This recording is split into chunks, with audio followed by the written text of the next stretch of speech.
Oh.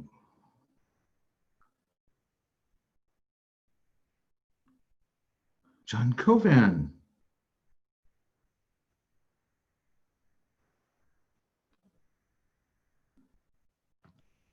There's James Gover.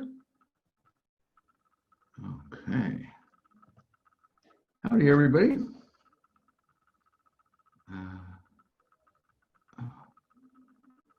Let's unmute.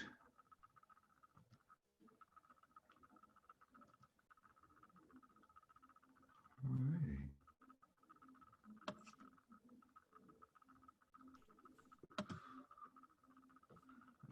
right. More. There we go. There we go.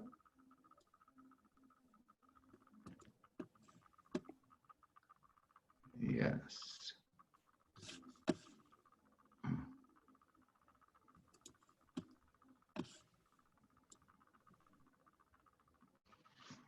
Okay, well, I guess it's 7.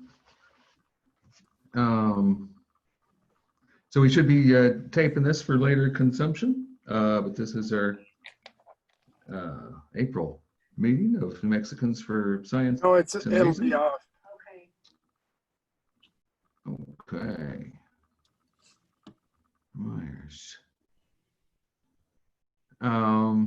So I've, oh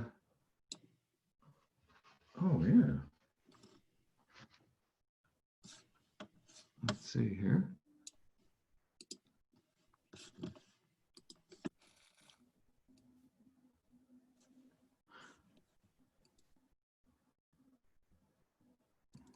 All right, looks like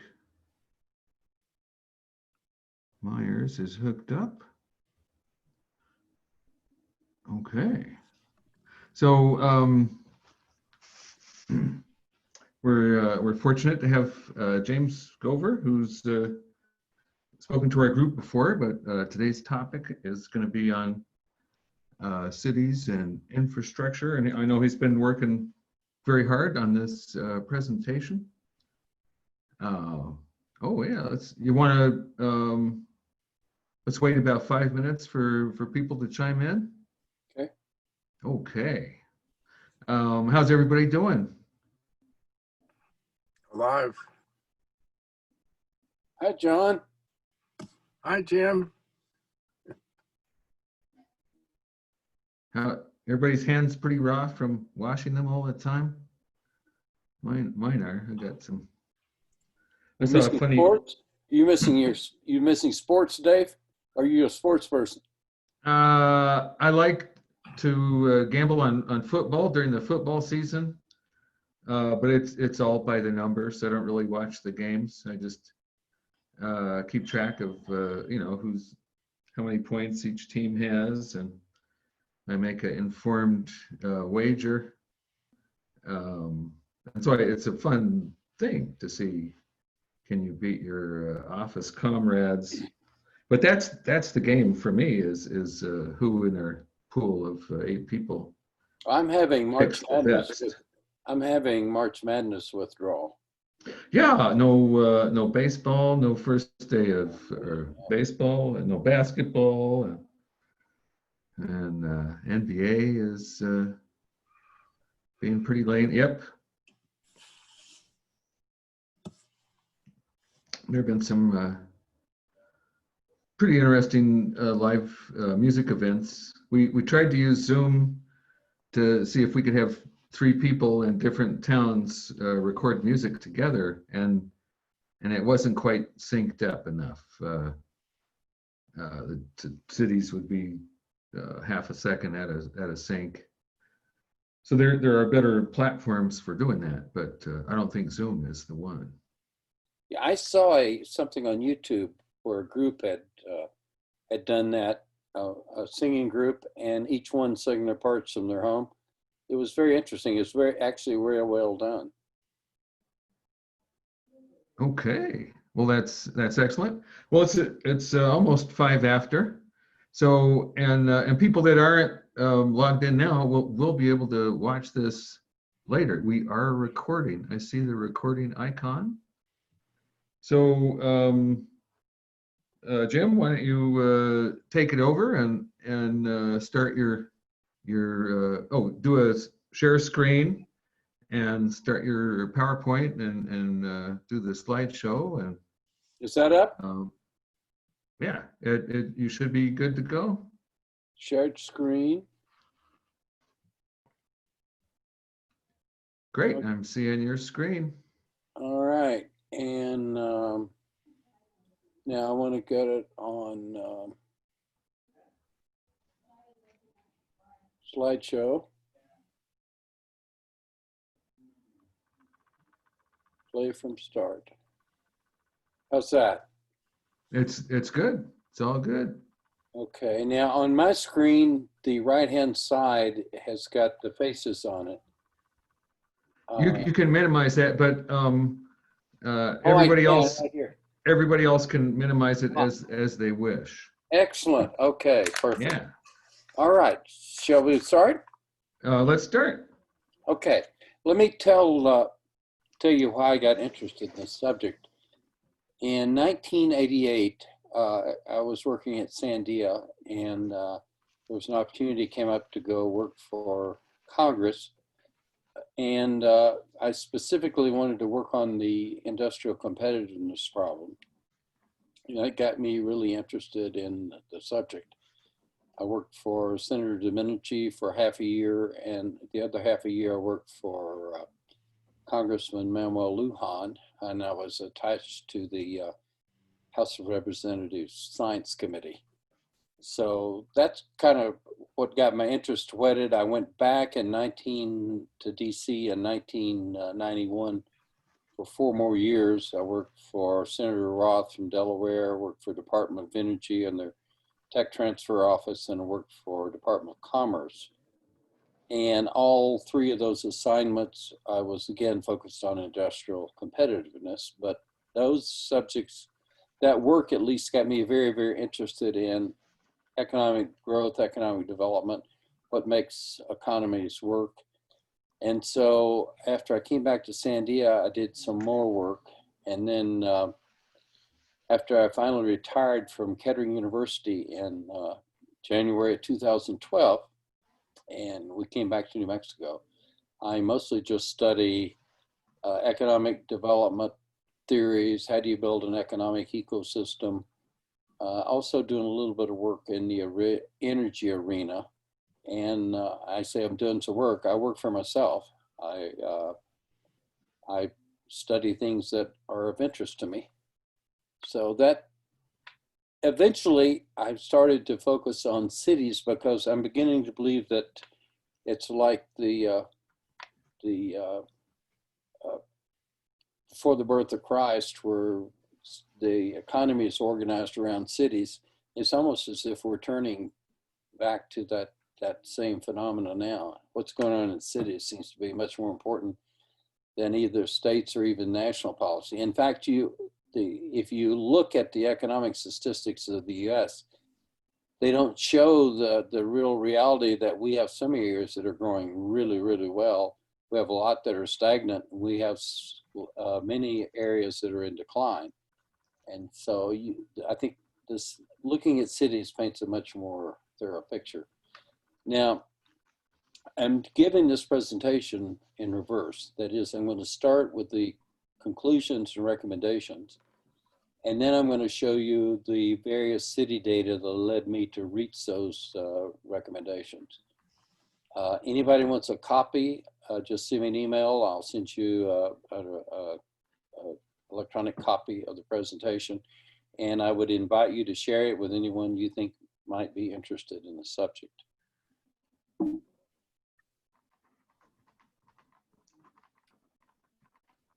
Okay, first slide we're going to look at is New Mexico gross domestic product.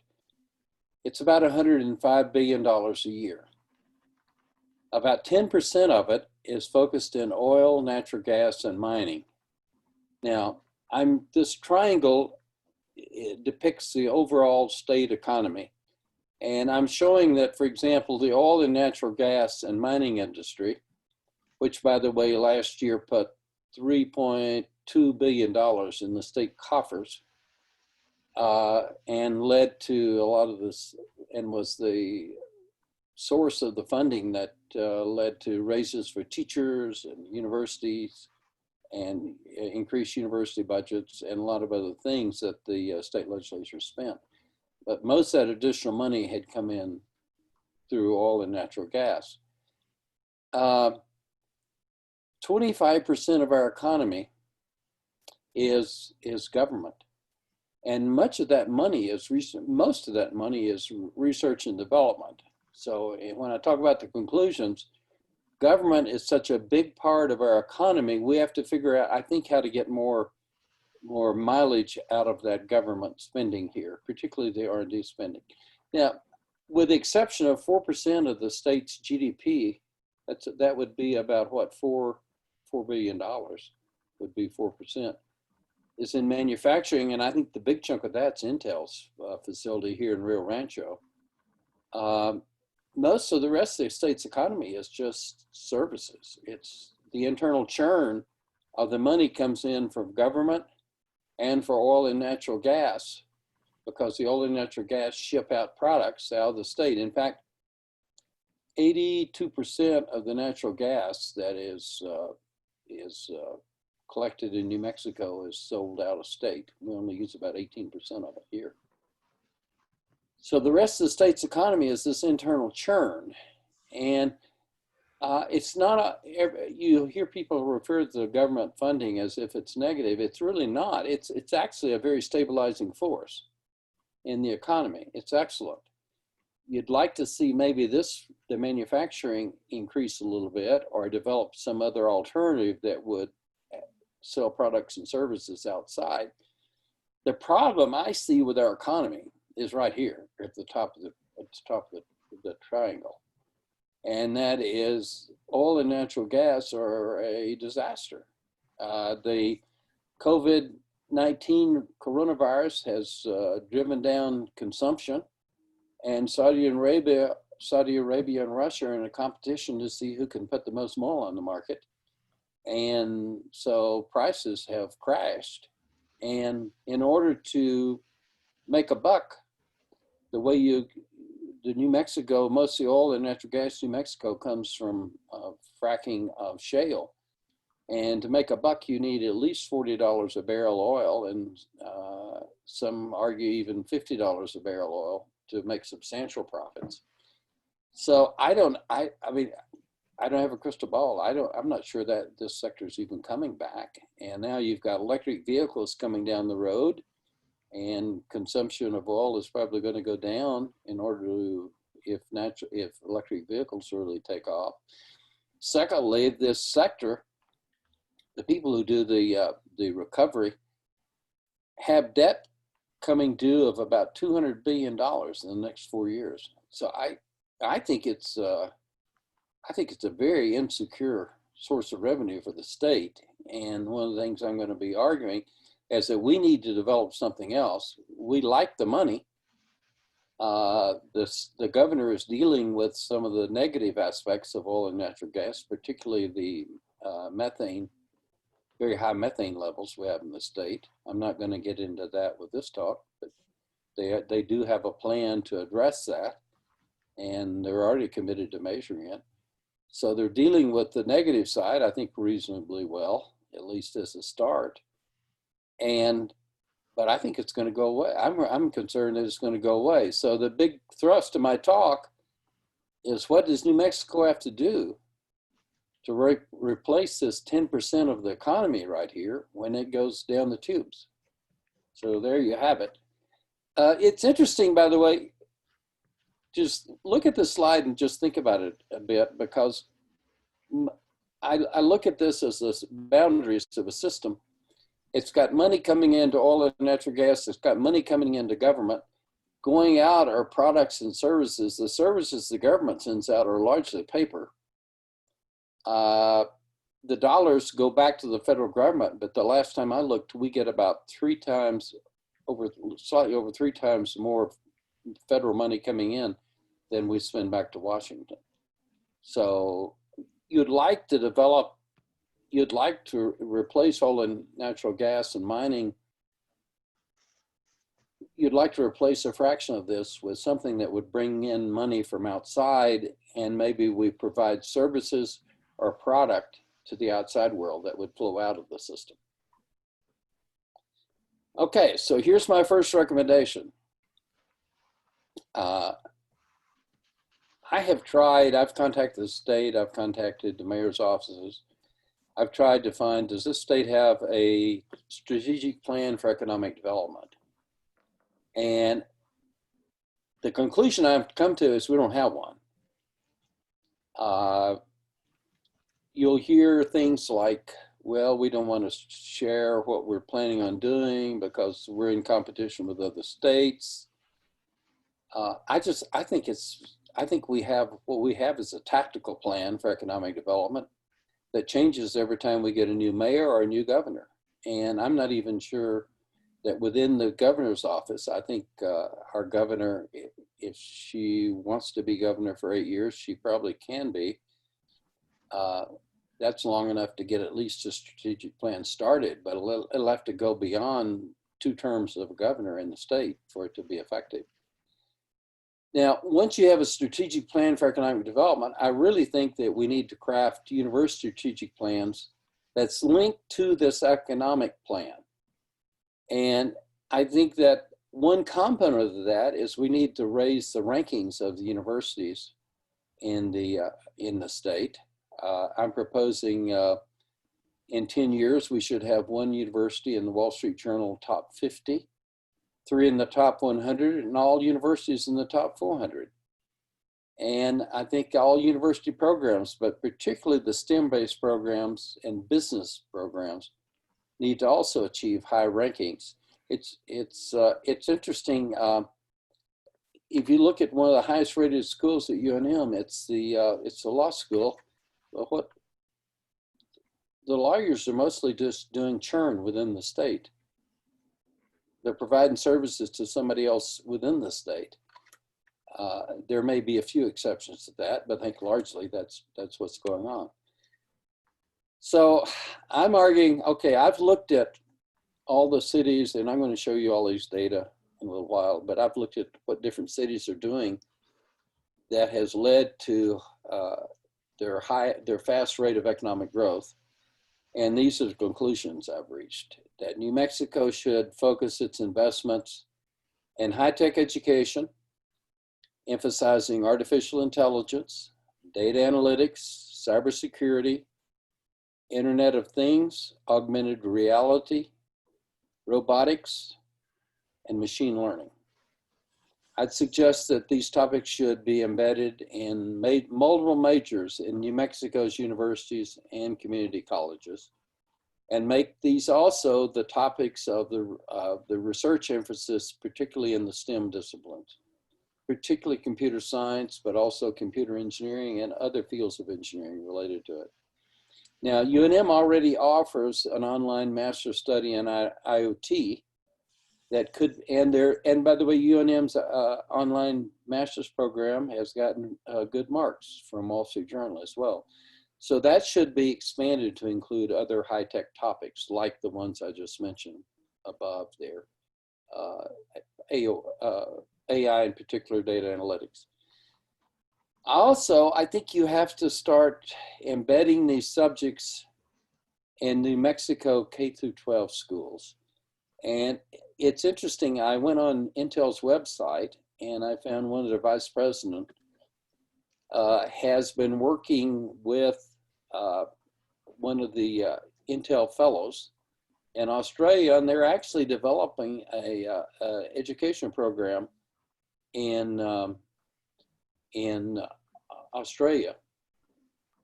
It's being led by University fellow Dr. Bell. And I'm suggesting that Intel should help UNM, New Mexico State, and New Mexico Tech develop a similar program. But I think we also have to find other ways. We need to be thinking about other ways we can start introducing kids. As Dr. Rao suggests, he says, beginning in the elementary grades, school systems must start thinking about their curricula with artificial intelligence in mind, including development of whole new education tracks. I think it's it's probably time to recognize that AI is a whole new communications logic scheme that needs to be introduced to kids very early in school and carry right through, all the way through. A second response, I'm arguing, is that we need to develop we need to really develop entrepreneurship.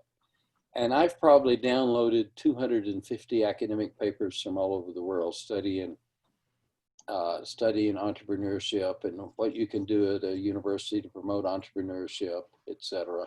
And everybody agrees.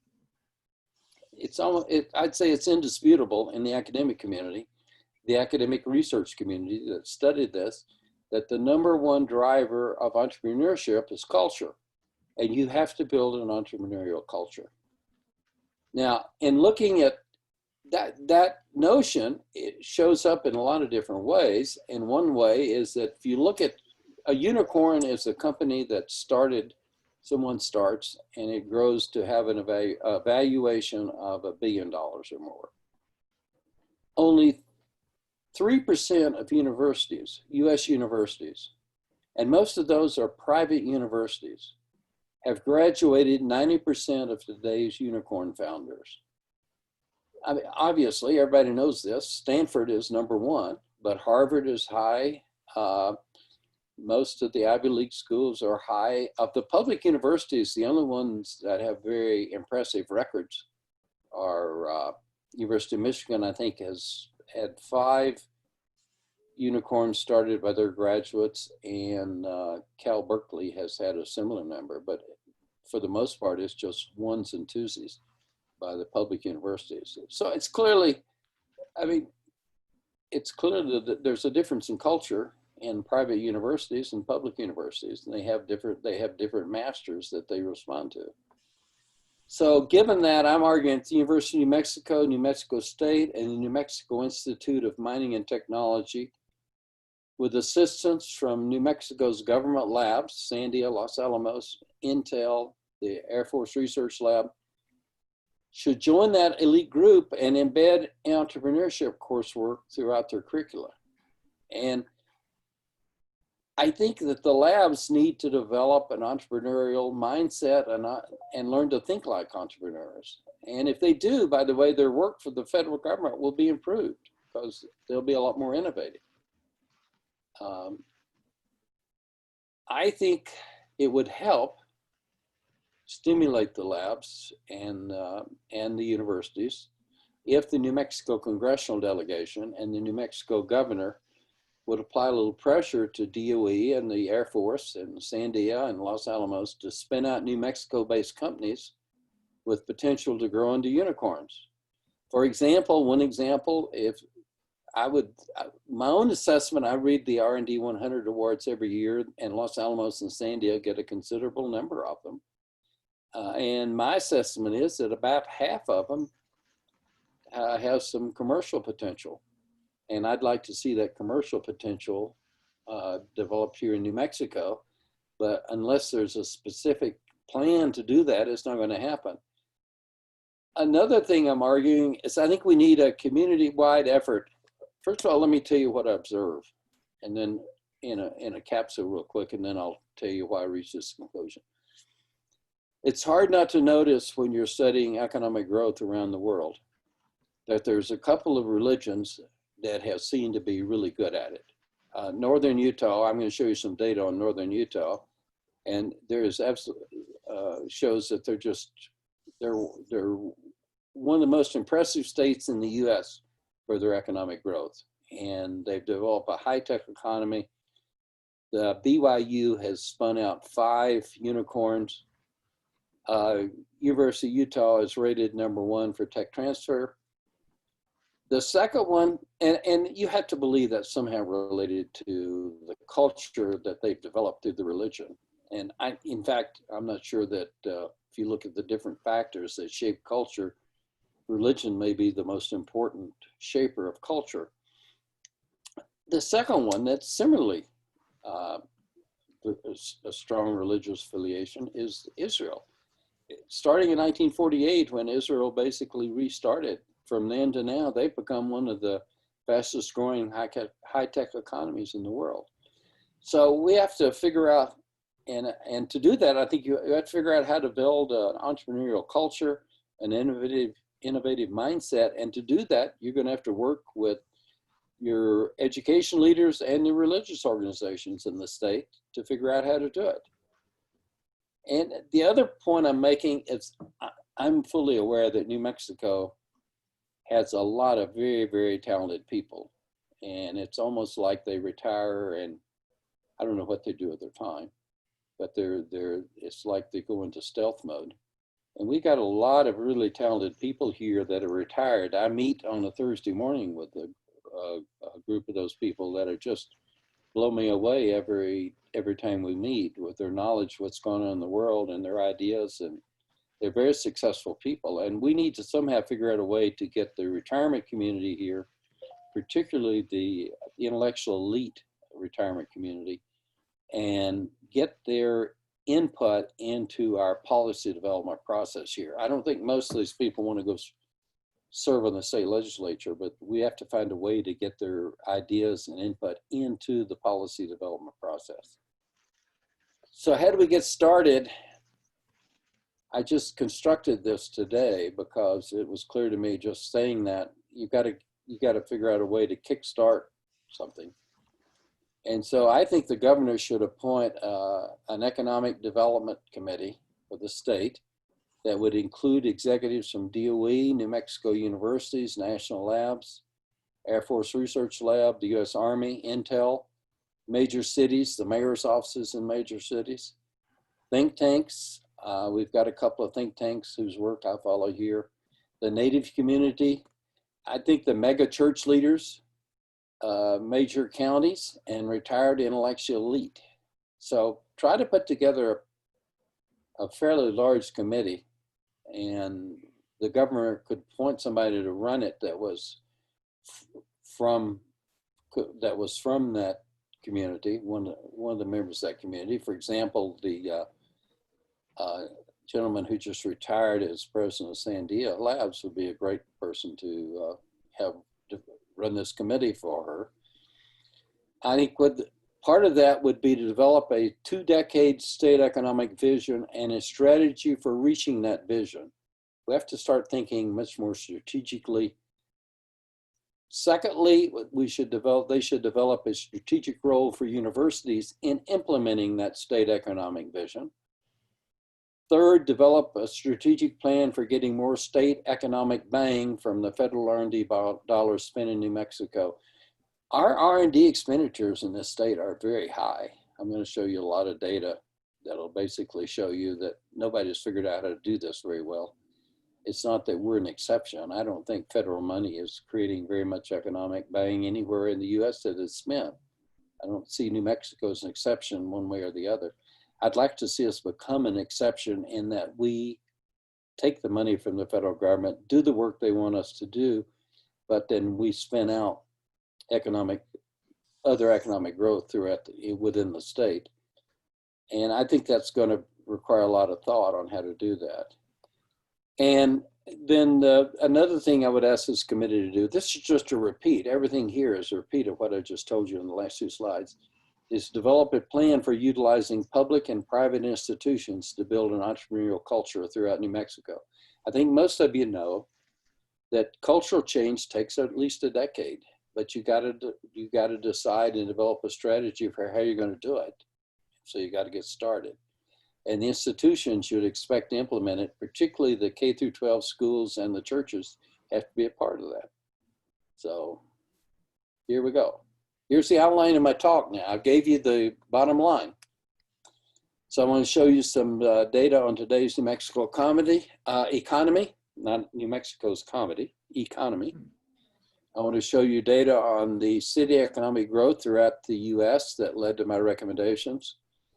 And I'm going to, at the end, close and ask you to make some recommendations for what you think we should do. But I'll show you the data, at least that I figured it out over the last 3 or 4 years looking at this. So first, today's New Mexico economy. I'm going to go fairly fast and try to make some of these points pretty quickly, so forgive me. A couple of headlines. New Mexico left behind in wage growth. This was the Milken Institute report on city economic growth that this writer made reference to. And he said, his quote, I'm quoting him, he said, Albuquerque dropped precipitously on an annual list by Milken that ranks the top cities in the nation for job, wage, and tech sector growth. Actually, that's not exactly right. What really happened is if you look at all the data for the last decade, New Mexico, Albuquerque has stagnated, and so has other New Mexico cities. There's nothing new here. This has been going on. There's always fluctuation as other cities raise their economic status. But I do agree with the guy who oversaw the study for Milken said, Kevin Clouden said that Albuquerque's ranking suffered from stagnant wages and relatively slow high-tech industry growth over the past several years. And nobody has really tackled this as an academic research interest, but I think it's really interesting. It would be really interesting for an academic researcher to really look at the federal labs and all the money we pump into those labs. Take just a finance setup, for example, DOE's national labs. Pump a lot of money in them, and it's just there. I can't find any evidence that there's ever much spins out into the economy outside of, I mean, you could get the same spinoff by having them pave Central Avenue with bricks. I mean, yeah, anytime you create jobs, you pump up an economy a little bit, but it's what you'd like to do is have a spinoff that would run on its own accord without federal spending afterwards. Yeah, where are we now? Today's New Mexico economy. This is kind of sad. Maybe I should get a handkerchief. The national median income, US-wise, is $58,000. New Mexico's median household income is $22,000 below that. Wow, that's almost 40%, not quite. Our national poverty rate is 13.4%. New Mexico's is 19.7%. Only one state has a higher poverty rate than us. That's Mississippi. It's 19.8%. West Virginia's, everybody likes to make reference to West Virginia. Well, they're better off than we are. Wall Street Journal rankings place UNM between 400 and 500 amongst their university rankings. They rank 800 universities, but once they get to 400 and 500, once they get to the 400 level, they don't rank order them within that 400 grouping. They just group them. So UNM came out between 400 and 500 in the rankings, and New Mexico State between 500 and 600. And other New Mexico universities did not make the Wall Street Journal's top 800 list. I would add, though, that UNM ranks what I consider to be a very impressive 28 for tech transfer. New Mexico State ranks 172.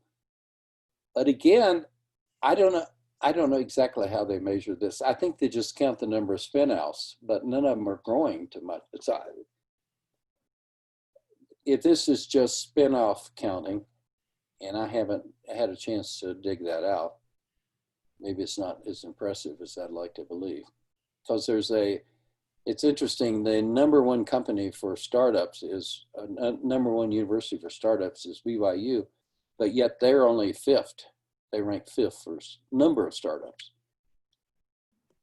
I've gone over the New Mexico GDP. Let me get to the bottom line here. Today's New Mexico economy is fueled by nuclear weapons and oil and natural gas recovery. Nuclear weapons will probably be around at some level because of periodic updates. However, oil and natural gas recovery from shale is in deep trouble. So what do we have to do to replace oil and natural gas revenue? And I'll keep coming back to that question.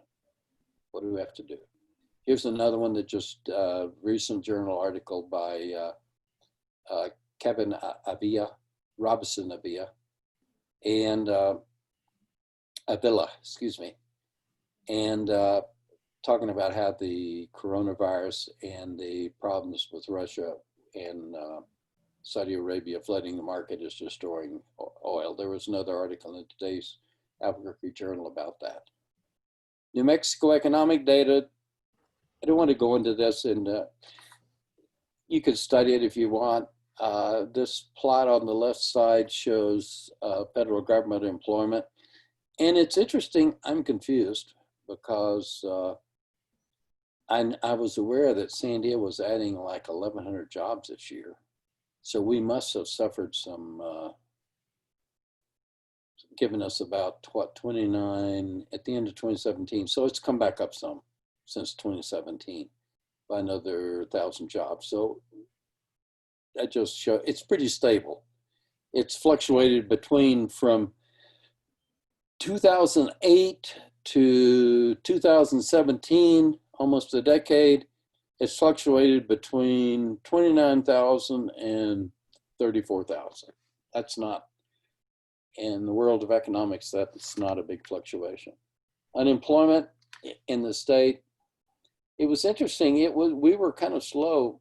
We didn't get hit too hard with the Great Recession.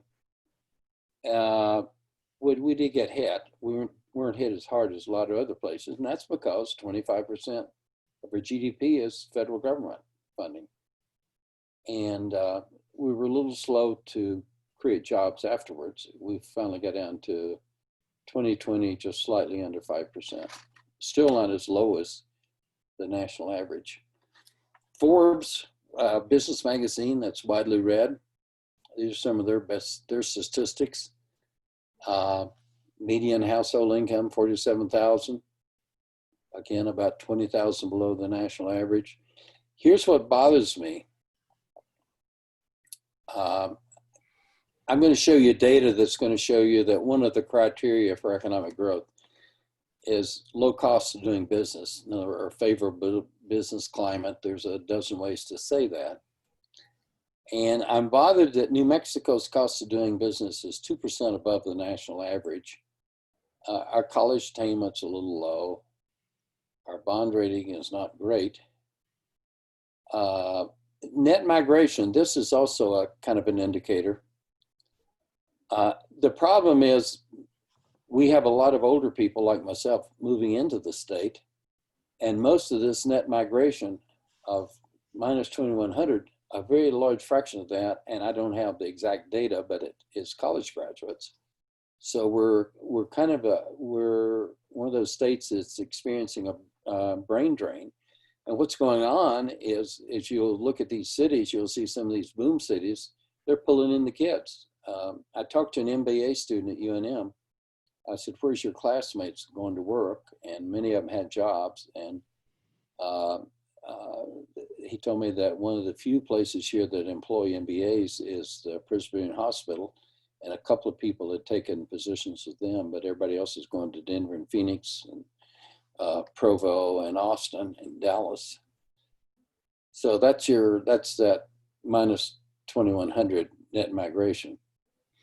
And these are the rankings. Best state for business, this is not good. When you have Forbes telling the world that you're 48 out of 50 for business, it's going to be hard to attract people. 34 for business cost. Another ranking that we see consistently low here is low labor supply. I think what we have is a lot of blue collar workers, and industry has gone to white collar workforce. And the best I can tell, we don't have a lot of those. And also we get bad marks for regulatory environment. I don't know if that's deserved or not. The economic climate here, we're getting bad marks. Number 15 for growth prospects. Number 49 for quality of life. Wow, that's not. Makes me wonder, why did I come back if it's that bad? I guess they don't value the weather very high. What I wanted, the only thing I'm going to show this chart one more time. And I put this chart on there just showing New Mexico oil production. And shows that soared from 2011 up to last year. And the data for this year are going to be grim. January was fantastic. but February not so good, and March and April not particularly good at all. It's my understanding that all over the world, people are storing about all the oil capacity, including transport ships, are sitting full of oil with no place to go. There's just a huge oil glut. Now, this one I like. This shows, you know, I told you the article in the journal said that New Mexico, Albuquerque's economy had stagnated. Well, here's what I plotted the data for Milken produces on city rankings, and I plotted the 4 cities they rank. They rank Albuquerque as New Mexico's only large city. That's over 100,000 population. And then they rank Santa Fe, Farmington, and Las Cruces amongst the state's small cities. They rank them based on, I've got that data later on job creation, salary growth, and the adoption of high-tech companies, or the creation of high-tech companies, or high-tech companies moving in. And what you can kind of see, because of our large government funding, I don't think New Mexico cities are going down. I think what's happening, these are ratings for percent growth. And so I think what New Mexico cities are doing is they're stagnated. And all this shows that all this plot really shows that coming out of the Great Recession, cities around the U.S. were hit a lot harder than the U.S.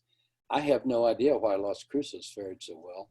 There's something going on down there that I can't figure out, but it was excellent. It was one of the top performing small cities until other small cities started to catch up with it. And now it's jumped up here right with the rest of New Mexico cities. They're all running. Albuquerque's rating last year was 160 on their top 200 list of large city economic growth. Here's the raw data if you want to fiddle with it.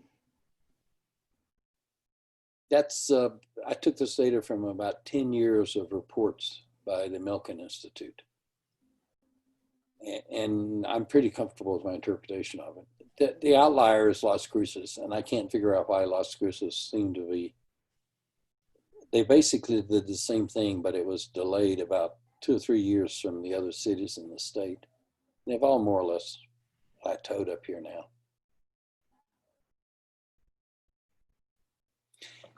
Here is, I think, a very important slide, because, you know, one way to learn how to do something is to copy people that do it well.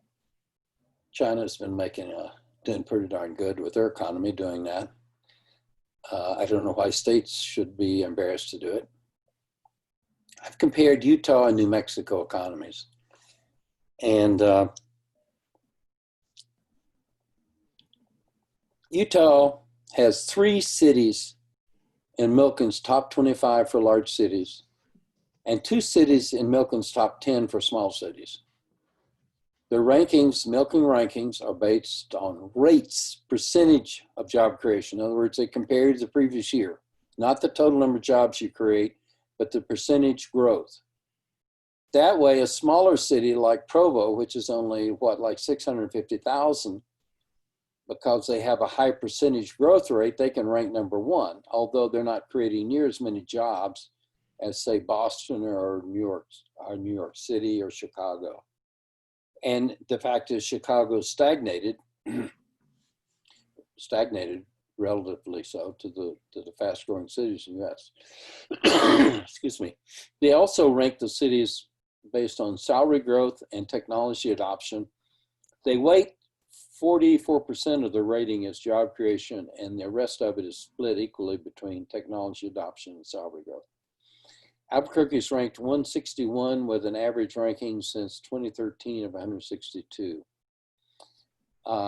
In 2018, Provo was ranked number 1, Salt Lake City about number 10. Amongst the small cities, Logan consistently ranked in the top 10. Other Utah cities move in, small cities move in and out of those rankings. The really interesting point about this, Utah's doing well. Let's just say they're doing well. If you're going to copy somebody that's successful. their universities are incredible to me. BYU, even though they do not have high R&D expenditures, BYU has spun out 5 unicorns, and Milken ranks BYU number 4 for tech transfer. 1 out of 6 BYU students takes an entrepreneurship course. Milken ranks the University of Utah number 1 for technology transfer.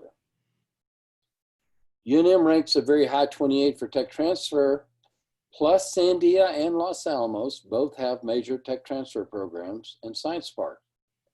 None of their spinoffs have grown into unicorns. Very few public universities, in UNM and New Mexico State and New Mexico Tech's Defense, very few public universities, exceptions being University of Michigan and UC Berkeley, have really graduated unicorn founders. And I think universities ought to be concerned about that. I know their mission is to do a lot more than just economic development, but they need a booming economy to put the money up to help pay for their help cover their cost. And by the way, New Mexico's contribution to its universities is respectably high. It's in the top 10 in the US. Utah's poverty rate in 2017 was 9.7%. That was the 6th lowest nationally. The national poverty rate is 13.4%. Only 4.2% of Utah households make less than $10,000 a year. Only 5.7% make $200,000 or more. So you begin to see that, hey, 90% of their employees, or 90% of the people in Utah, 90% of the households in Utah earn between $10,000 and $200,000. And that's very, very interesting. And that keeps the measure of income inequality, which I'll talk about down here, it keeps it low. New Mexico's poverty rate, in contrast, is twice that of Utah, or 19.7%. Our median income is, Utah's median income is $68,358. The national median is 58,000, which is, that's what, 12,000 above us, but 10,000 below Utah. So in Utah is 20, and I may have misquoted earlier when I said that, I think I said the national median was 22,000 above New Mexico. That's not right. The national median is 10,000 above, 12,000 above New Mexico, and Utah's is 22,000 above New Mexico. Utah has the lowest income inequality in the US. New Mexico has the 14th highest income inequality and ranks 6th for inequality growth rate.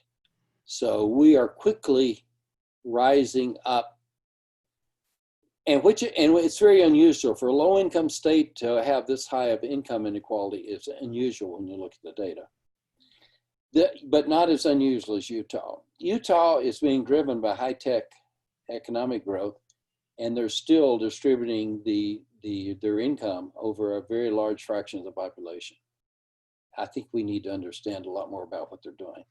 Now, curious a lot of the city data. I'm going to go through this very quickly. First, I want to talk about, I've got a file that's got 150 slides in it on high-tech economic impact. And I went through and summarized what I thought was the highlights from some of those slides to show you what's going on in the national economy.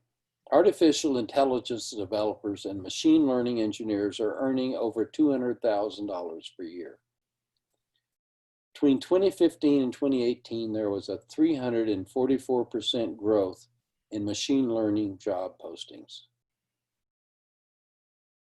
The places like CB Insights, McKinsey and Company, and a slew of other companies that advise corporations, they're management consulting firms that advise corporations on where to make investments, what's coming down the pike, where's the future, has concluded that artificial intelligence has potential to add $13 trillion or 1.2% of global GDP growth per year. Worldwide spending on artificial intelligence reached 35.8 billion in 2019. 2/3 of that was spent in the US. And it's projected to grow to 79.2 billion in 2022. And probably it will reach that projection despite the coronavirus, because the companies that are spending the most money, the Googles, the Alphabets, the Facebooks, the Apples, they're all flush with cash. So they got plenty of money. They're going to ride this coronavirus thing out in excellent economic shape. So I don't see the coronavirus is going to drive this investment down very much. In 2018, 1,800 new artificial intelligence-based startup company raised 19 billion in equity funding. The equity funding community is really, really looking for and finding companies that are spending on startup companies with AI, and again, the so-called FANG companies, Facebook, etc., they're absorbing these startup companies. They're buying them and pulling them right into their corporation. So again, as these startup companies, a lot of the unicorns, people are writing now that the unicorns are going to have trouble surviving the coronavirus because many of them are running on borrowed cash, that they're going to have trouble. Well, if they do and they're good, they'll get gobbled up by the so-called FANG companies. AI-intensive cybersecurity is estimated to be valued at $300 billion by 2025. Internet of Things, also artificial intelligence intensive, could have an annual economic impact up to $11 trillion by 2025 across many different settings, including factories, cities, healthcare, and retail. And again, I'll remind you, UNM offers an online master's in IoT. New Mexico-based Intel has bought Habana Labs. It's an Israel-based developer of programmable deep learning accelerators for data centers for $2 billion. They did this to strengthen their artificial intelligence portfolio and accelerate their efforts in the fast-growing AI chip market, which Intel projects will reach $25 billion by 2024. So that's just a few of many highlights from this the high-tech community. Now, when I look at all my data on economic studies by Brookings, the Milken Institute, etc., I've gone in and picked out from their executive summaries just a few of the highlights of the conclusions they reached. I think one was interesting by Brookings and ITIF, because they state flat out, Brookings Institution, of course, is the world's leading think tank. Don't always agree with their studies, but I trust their data. They are very, very impressive institution. The future of America's economy lies in its high-tech innovation sector, period. Well, I just showed you what the high-tech innovation sector is. It's not in the physical sciences. It's largely in the information sciences. Now, Brookings reached the following conclusion: the innovation sector, comprised of 13 of the nation's highest tech, highest R&D, advanced industries, has widened the nation's regional divides. Fully 1/3 of the nation's innovation jobs now reside in just 16 counties, and more than half are concentrated in 41 counties. What Brookings concluded is that the economic growth that's taking place in the US right now is extremely localized. And they also point out that most mid-sized cities and smaller towns, let alone rural areas, have struggled to make progress in amassing critical innovation industries, with many falling further behind. For most of them, innovation or advanced industry sector employment and incomes have actually declined. Many such places have been left to cope with brain drain, they're hollowing out of the labor market, and industrial decline. what was happening in this country is following World War II, there was a wide division between city economic growth. But what happened over a 30-year period was, as these cities that were the centers of economic development, economic growth, mostly based on manufacturing, as those were growing, their housing prices went up, the cost of labor went up. There were other reasons as well. Their air pollution went up. Lots of things go with economic development that you don't like. And so many of those companies would set up small manufacturing units out in rural areas. And so over about a 30-year period, 35-year period, the income of the smaller cities, the lower ranked cities in the US actually started to catch up. And it got up to almost 90% of the income level of the top cities. But now it's started to depart again. And Brookings argues that it's because this high-tech advanced industries, they call them, are concentrated in such a small number of places, and the prospects for moving out to the rural areas don't seem very good. They're not very capital intensive. They're intellectual. They're workforce knowledge intensive. So Brookings is worried about the creating most of these being on the East Coast and the West Coast, and the rest of the U.S. just becoming a giant flyover region, with a few little exceptions like northern Utah and Austin, Texas standing out as exceptions. The innovation sector, Brookings, this is Brookings' view. I've got some data that a little bit conflict with it. It's generated significant technology gains and wealth, but has helped spawn a growing gap between the nation's dynamic superstar metropolitan areas and almost everywhere else. This economic gap has major education, social, and political costs and is promoting the populist movement and political polarization. I'd like for you to really think about that a lot. That's, you know, when you're in decline, if you're about to drown, you'll grab a straw. And I think that's starting to show up politically. It happened in the last presidential election, in my opinion. And I think this is a matter of great concern. The social consequences of this concentration of wealth and concentration of jobs and concentration of economic growth. This shows you this slide, and I'm gonna stop in just a minute and flip to the end. You can read all these slides. They're pretty easy to read. There's not much after the first few. This shows you what I was talking about. Here's that bottom 1/3 of metro areas, the light blue. The dark blue is the median metro areas, and the top 2% of metro areas. So this shows they were all running right along together up to about 1980, started to part a little bit, but then starting about 1997, 1998, there started to be a rapid departure. For jobs, most of the high-paying jobs got focused in these top 2% of the metro areas. And that slide illustrates it.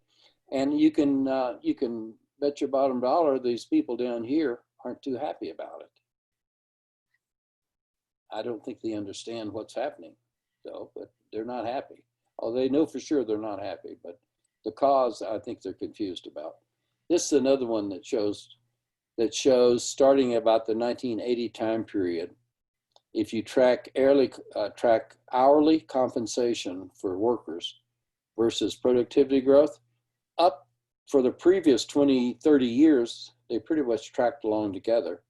And then starting right in here somewhere, they became more productive, but they weren't rewarded for their work. Most of the gains went to people who had the capital. Factors determining job load. Are you all familiar with the World Economic Forum? I study them, everything I get from them. That's the you've heard of the Davos meeting. That's the World Economic Forum that hosts that. They have immense polling services, and they polled U.S. executives in several different industry sectors, like 12 industry sectors. What is the number one issue on your mind when you decide to make a job location or relocate or create a new facility? I want you to look. Talent availability, talent availability. One exception is energy, utilities, and technologies. And a lot of people say that's the business they want New Mexico to get in. I'm not going to get into it here, but I'm pessimistic about that.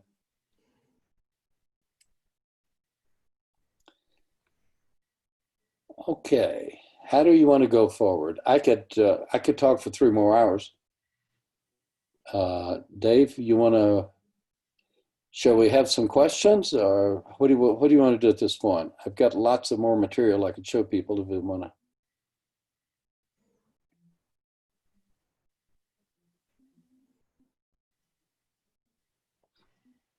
Dave? Yeah, I got a question. Yeah, John. You know, in Germany, decades ago, they would work with the kids. I'm thinking about the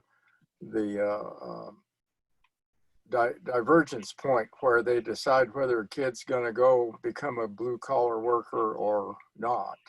But this could be generalized. It seems like they are trying to work with the kids to figure out which way they're going to go from a fairly young age.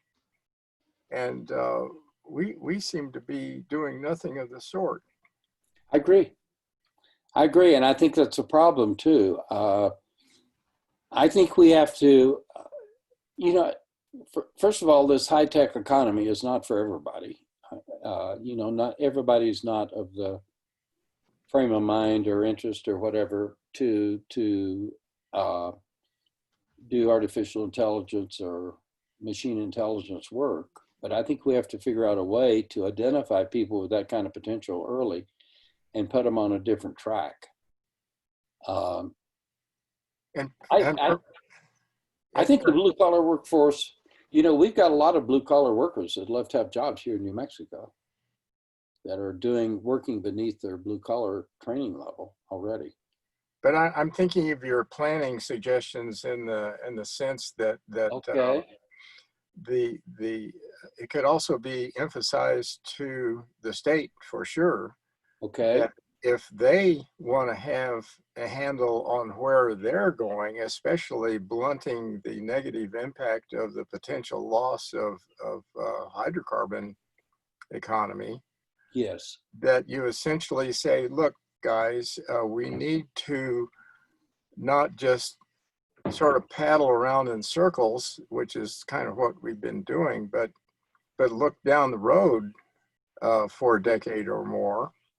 That's what much of your talk is about. That's correct. So to be able to help the state, for example, and people related to that, like the universities and the national labs, to say, hey, we need to have this strategic plan that you're talking about. Yes. Yeah, I have resisted the temptation to put too many details in. I'd like to see the state's intellectual reservoir that we have here really start helping lead the state in new directions. And the only way I can think of, if you can think of a better way to do it, John, then what I'd suggest, I'd love to hear it, and I'll include it in my talk. But I'm just thinking about a big high-level committee.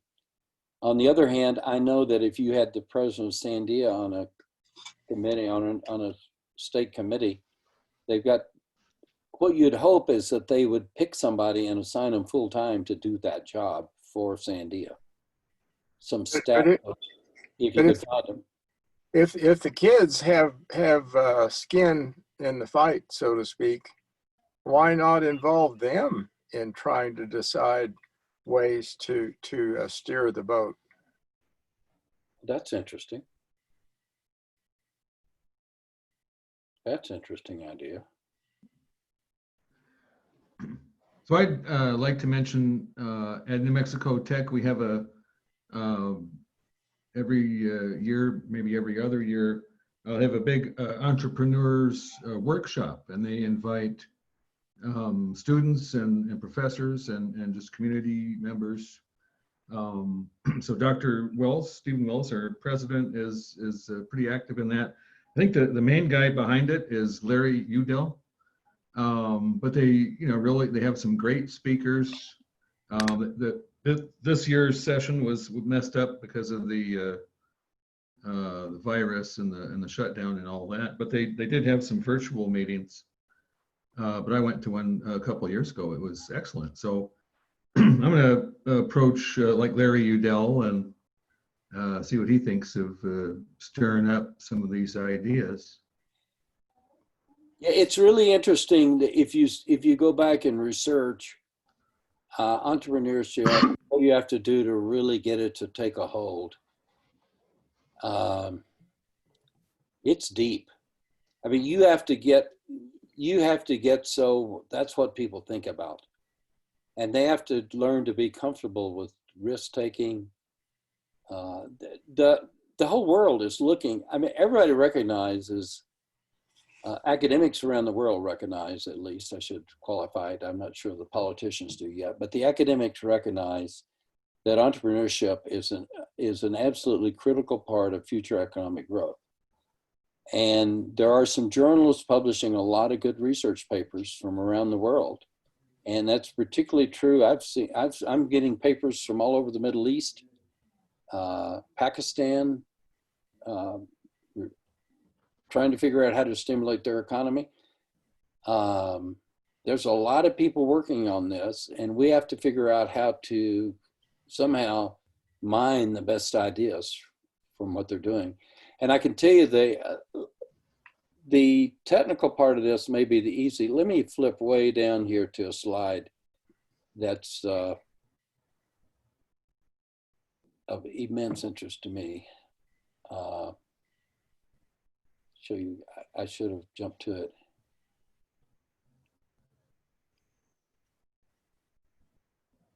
It's coming. Yeah, here we go. In their work, Brookings and who partnered with the ITIF, also another think tank. Brookings partnered with ITIF. And one knee-jerk reaction is you say, okay, well, we just drive up our R&D spending. Give universities 3 times as much money for R&D. Well, Brookings has ranked various cities based on their a fairly complicated algorithm based on university STEM R&D, patents per capita, bachelor's degree share of the population. In other words, Madison, Wisconsin has 45.9%. STEM doctoral degrees per 100,000, innovation sector job share, is that eligible? All right, now, I think it's really interesting to compare Madison, Wisconsin. We all know the great University of Wisconsin's in Madison. Everybody acknowledges University of Wisconsin's been a great university. Compare Madison and Provo. University STEM R&D per capita is $59.56 in Provo. And all that's got to be at BYU because there's not much else there. Madison, $1,688 our university STEM-based R&D per capita. This is complicated. It's not that simple. I mean, the cure is not just pumping more R&D money. I think you have to change the way people think. In fact, I've got a good friend that lives in Madison. He and I have been talking about this, and I'd say, yeah, the university, but if you look at the amount of money University of Wisconsin spends on R&D, I claim they're still not getting very much out of it. And I would argue most of the federal R&D spending in this country is not producing much. That $59.56 is producing one heck of a lot. Also, look at the innovation sector job share.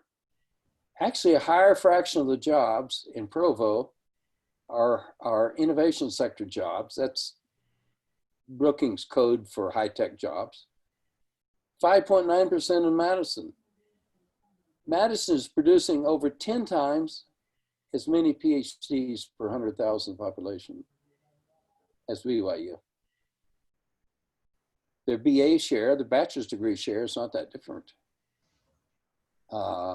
Patents per 100,000, they're almost the same. Look, 67.9 for BYU, 71 for Madison. The big difference, this involves, I think that's why I keep converging on culture.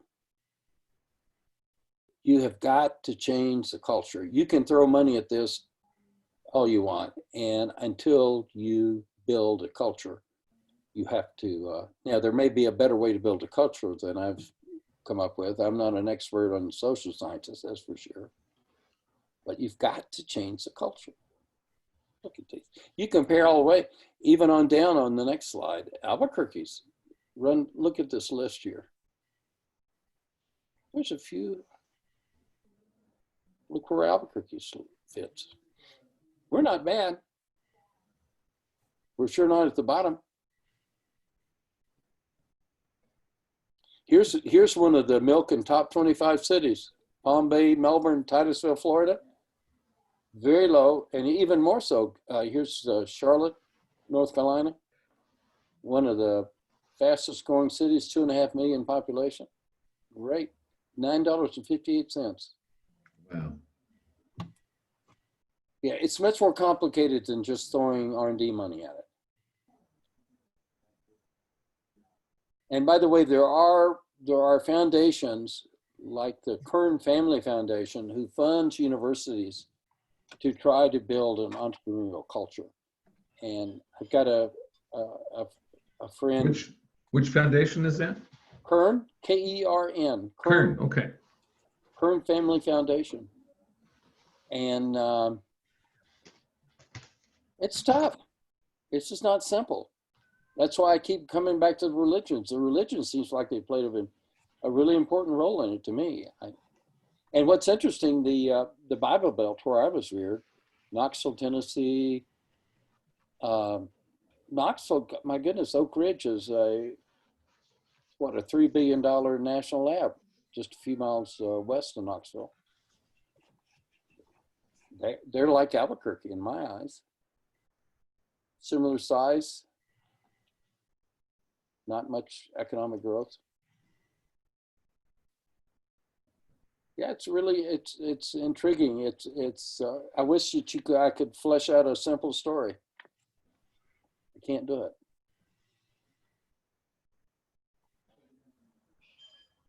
By the way, if you have ideas, would you send them to me by email?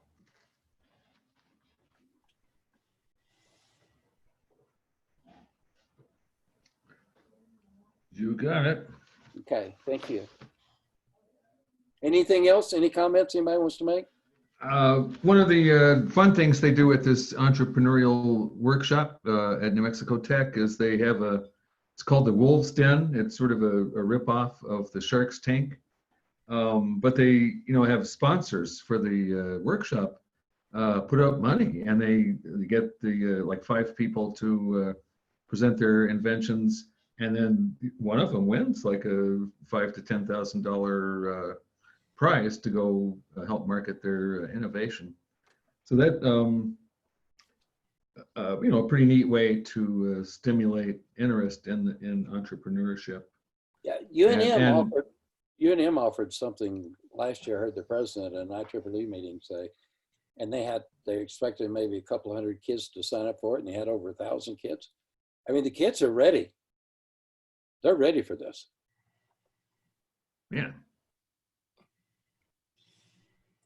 And by the way, for refreshments, I offer up the image of a Krispy Kreme donut. Oh God, John. You're making the symbol of the Illuminati. Did you know that? Maybe so. Okay. Will Rogers said he never met a man he didn't like. That's the way I feel about donuts.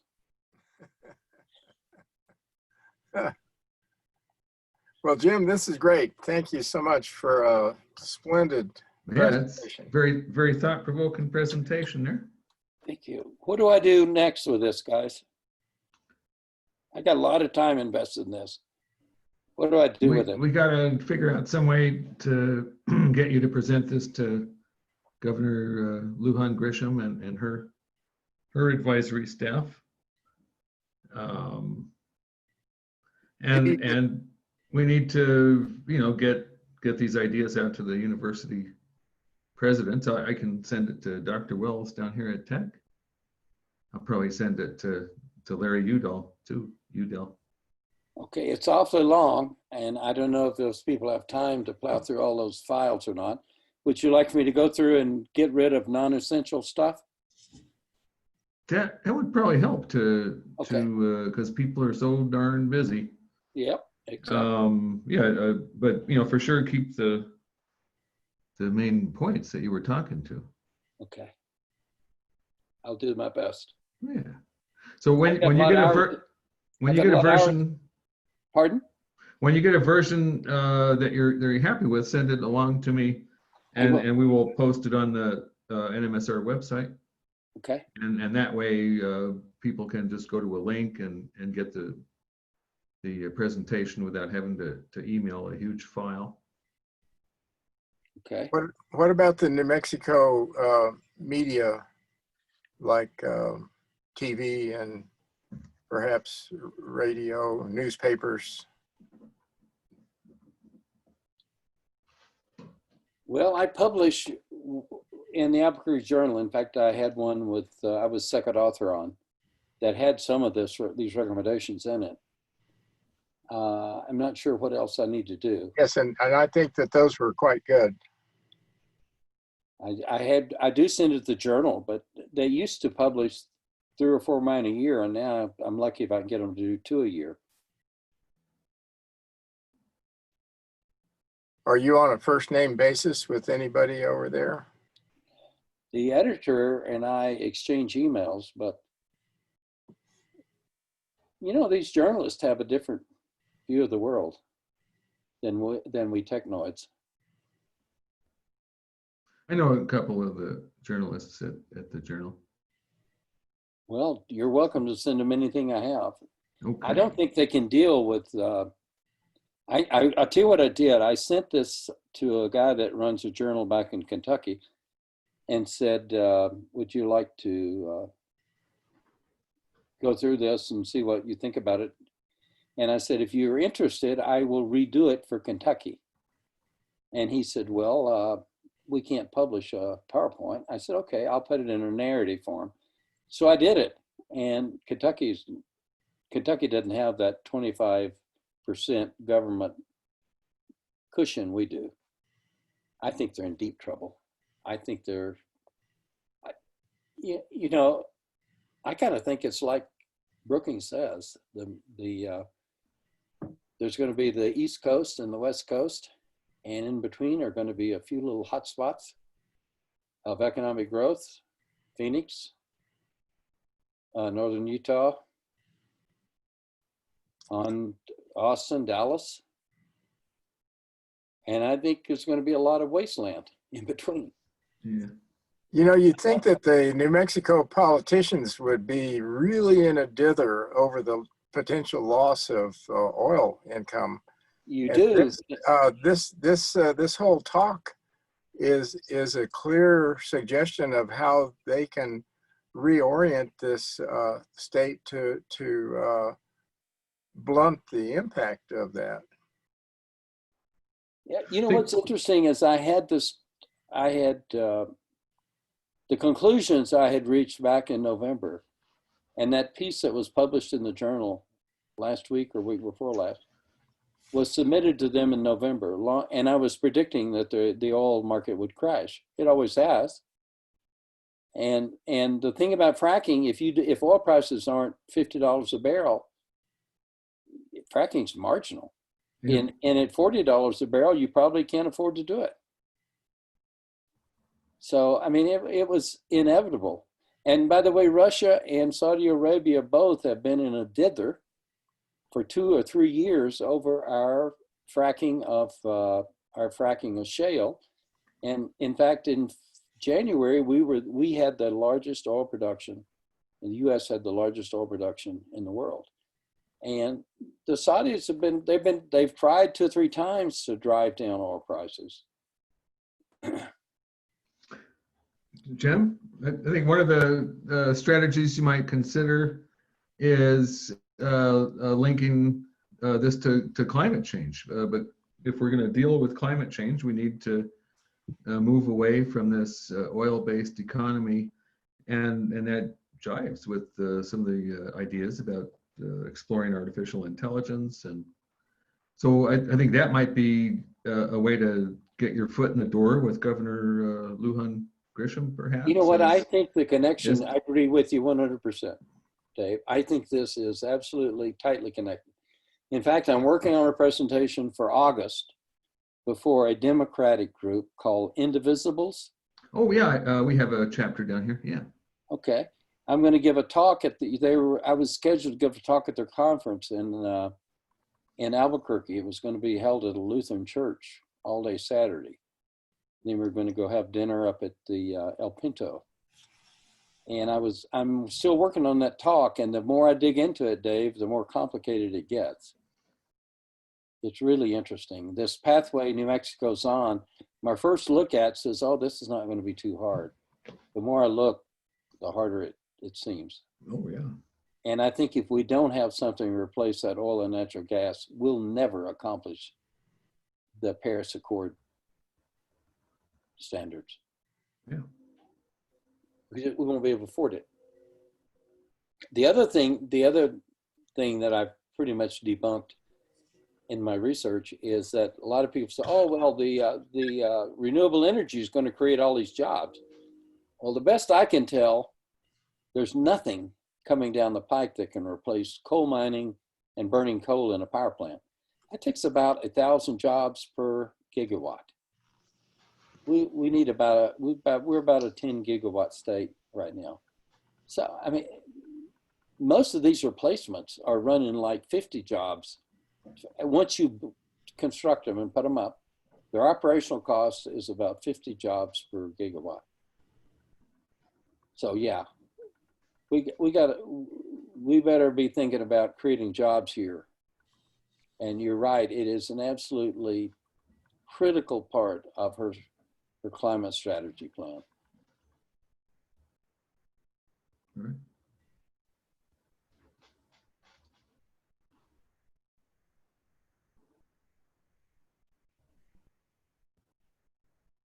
All righty.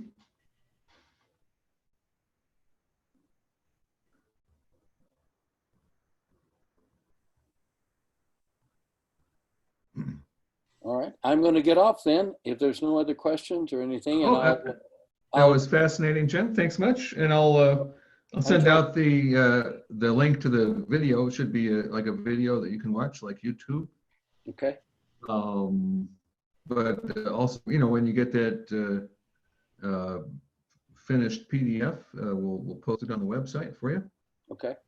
All right. Yeah, fascinating stuff. A lot of hard work you've put into it. And thanks, Jim, for a wonderful talk. And I'm pleasantly surprised how well this format worked. Yeah. It doesn't bother us. We're used to doing stuff like that, aren't we? Because we're used to doing research and reading. So I've been to a couple GoToMeetings, but just in the last couple weeks, we're teaching now with this exact same technology, Zoom. So that helped me get up to speed. And then our other science group had a board meeting using Zoom, but they didn't record it. So darn. Dave, let me tell you about a little university back in Kentucky that I went to many, many years ago. It was, at the time I went, it was a Baptist college. And I'd say it's not affiliated with Baptist Church now, but it is a Christian college. And like most private universities, their tuition had gone through this roof. And so they started doing online, and they were very particular about what they offered online. They offered an IT program online. They offered a master's in blockchain online. They offer a master in cybersecurity online. They have gone from 600 students when I was there. They've got 1,600 students on campus. They've got 15,000 students online. They've cut tuition 57% because it's just a lot more cost effective to do it online.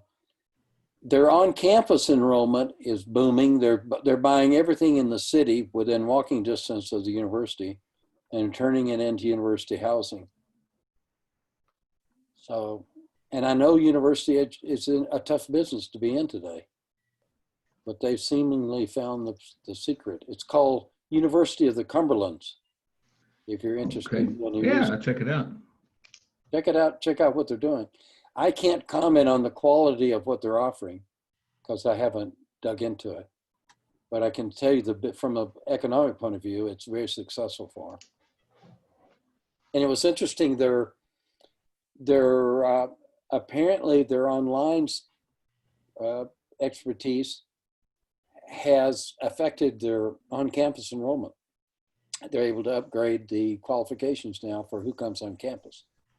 And they still got more kids than they know what to deal with.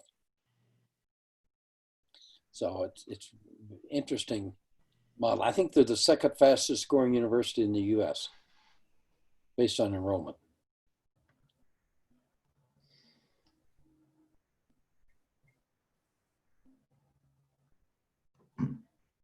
I drew a donut.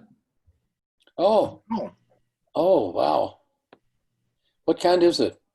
Krispy Kreme, of course. Oh, Krispy Kreme. All right. Yeah. You need to color it in, Dave. Yeah, how do I do that? Well, I just thought, oh, I've got these few options. I can annotate, so I thought I would try that out. Pretty fun.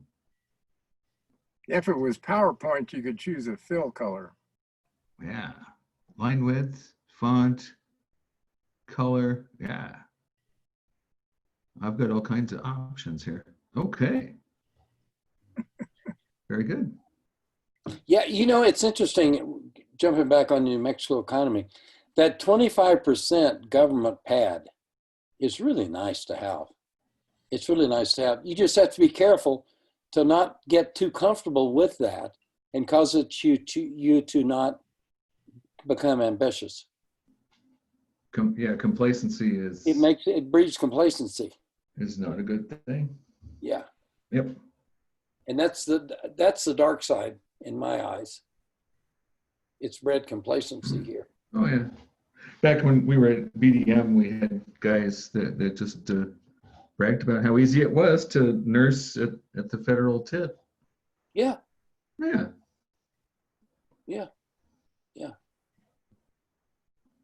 Yeah. When I went to work at Sandia, they were hiring 50 bachelor's graduates a year from all kids that were in the top 5% of their undergraduate class in electrical engineering and mechanical engineering, and all had already shown signs of leadership. They were presidents of various campus organizations and things like that.